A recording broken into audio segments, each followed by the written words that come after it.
Okay, you may not know it, but I'm also an artist. I'm a visual artist as well as a textile artist. In fact, I probably paint, without a doubt, I paint more than I do textile art. And I'm also an avid gardener.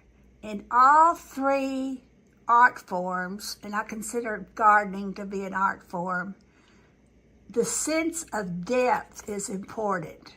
It's fireball hibiscus. The background are the leaves.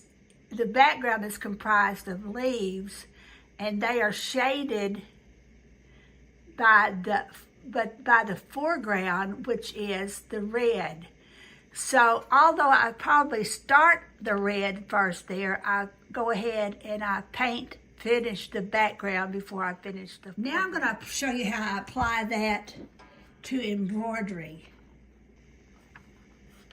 I've already said that I've started this one petal right here before I did the heart petal, because the heart petal is laying above this other petal in front of it.